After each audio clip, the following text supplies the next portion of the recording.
Three, two, one. Kecil dan sepi. Penduduknya banyak yang merantau untuk mencari penghasilan lebih. Tidak banyak yang bisa dilakukan di desa mereka. Tanahnya gersam, ikan di laut pun sedikit. Malin Kundang suka sekali bermain. Setiap hari kerjanya hanya mengejar ayam satu-satunya milik orang tuanya. Kemari kau Burik, kemari. Malin kecil terus mengejar si Burik.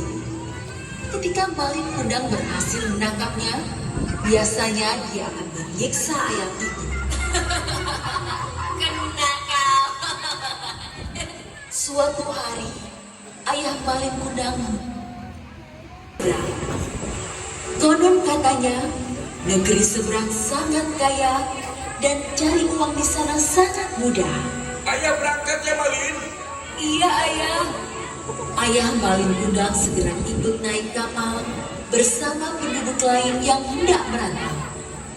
Tinggallah ibu dan Malin di desa yang miskin itu.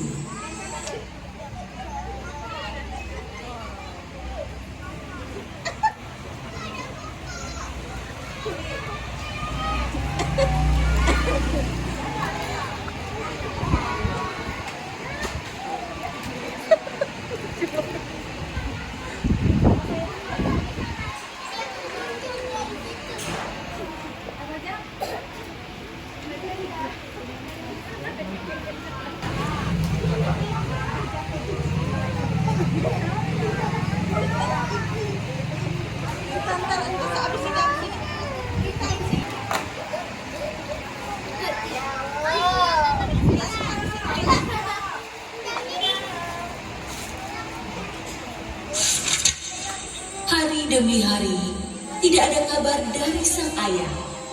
Sang ibu pun bekerja lebih keras untuk mencukupi kehidupan sehari-hari mereka. Ayo, silahkan dibeli. Sementara si Malin Kundang masih saja mengejar si Burik. Ketika suatu hari hendak mengejar si Burik, tiba-tiba Malin Kundang terjatuh.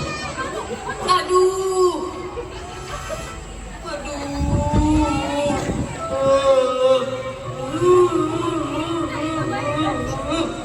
Kaki Malin Kundang tersandung batu. Dia terjatuh sangat keras. Lengannya tergores batu tajam. Lukanya cukup besar dan mengeluarkan darah. Sang ibu segera mengobati luka si Malin Kundang. Dengan penuh kasih sayang, dia merawat Malin. Luka ini pasti sembuh, namun bekas lukanya akan susah hilang.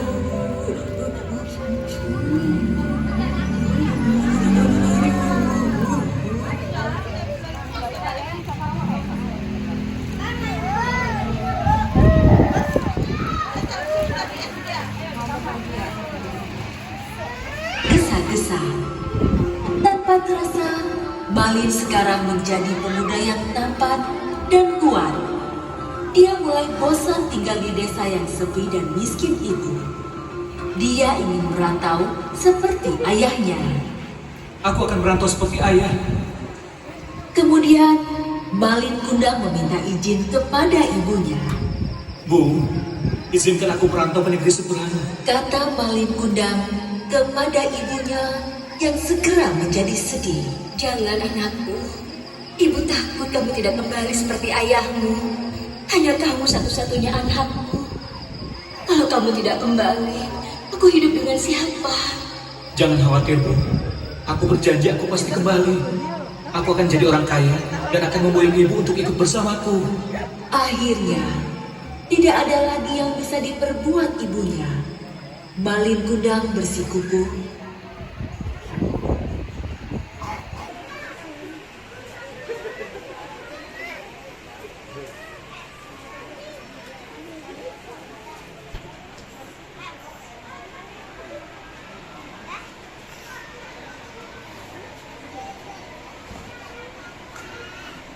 Malin Kundang menyelinap ke sebuah kapal.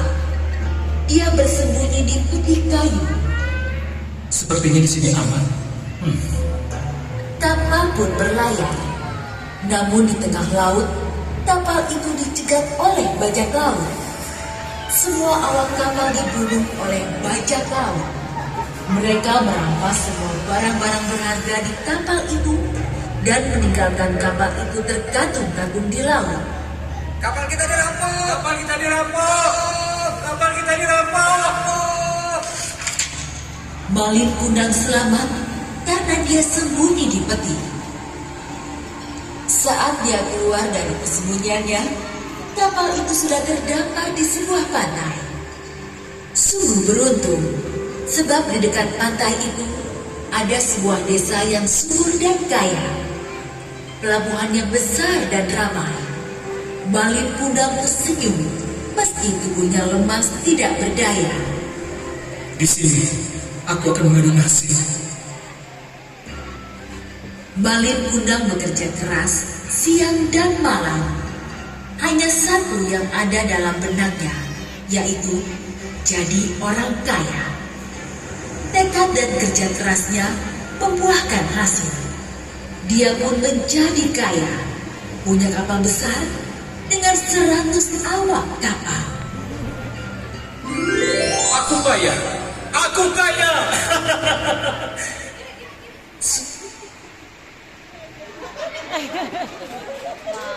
Malin Kundang mengajak istrinya berlayar dengan kapal mewahnya. Mereka berlabuh di pelabuhan desa kampung halaman Malin Kundang. Berita tentang suksesnya Malin Kundang pun terdengar sampai ke telinga ibunya. Apakah itu kapal si Malin anakku? Dengan hati riang, ibu yang sudah renta itu terseok-seok berjalan ke pelabuhan. Dia memang Malin Kundang. Aku yakin. Batin ibunya saat melihat Malin turun dari kapal bersama istrinya.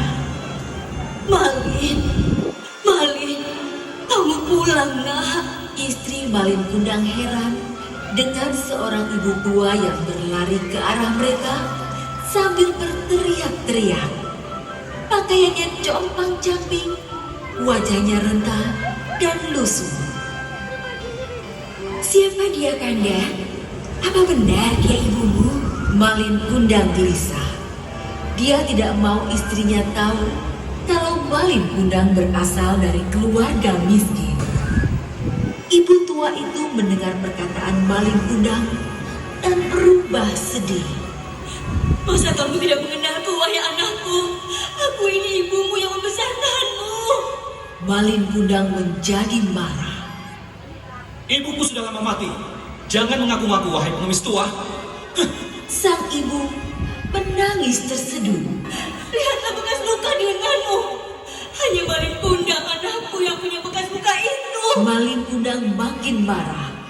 Dia menyuruh pengawalnya untuk mengusir ibu yang semakin terseduh-seduh. Ya Tuhan, jika memang dia benar anakku Malin Kundang, kukutuk dia jadi batu. Gak, petir menggelegar. Padahal langit sedang cerah. Pelan-pelan, Malin merasakan ada hal aneh dalam tubuhnya yang semakin kaku. Oh, ada apa dengan tubuhku? Tubuhku kaku. Tidak! Malin Kundang pun menyadari jika dia sedang dikubur. Terlambat sudah baginya untuk menyesali sifat durhaka kepada ibunya. Aja lagi ya. Yeay.